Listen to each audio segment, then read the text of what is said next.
Hi, it's Bo from Bo's Kitchen. I'm going to be showing you how to make the most of lighting in your images today. We're going to be preparing a delicious hazelnut latte with a dairy-free whipped cream topping made from aquafaba.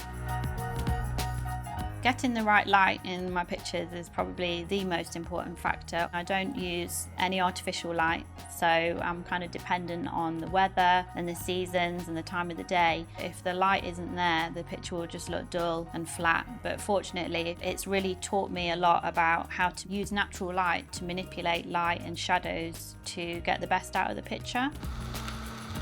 The light changes so much throughout the day, so I know in my house, in the morning, the light can be quite blue, and then later on it can change and it can become quite warm. So I'd say have a look around your house or wherever you want to shoot. You'll be surprised how much it can vary depending on where you're shooting. To improve the lighting, I've made sure that I use plenty of white to bounce all the light around the picture, and that will help me when I come to make sure I get the white balance just right.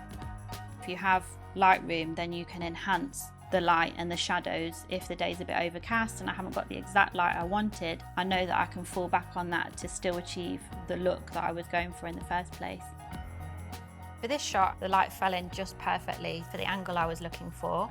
Now we're going to go into Lightroom and I'll show you how to adjust the lighting with a few basic edits.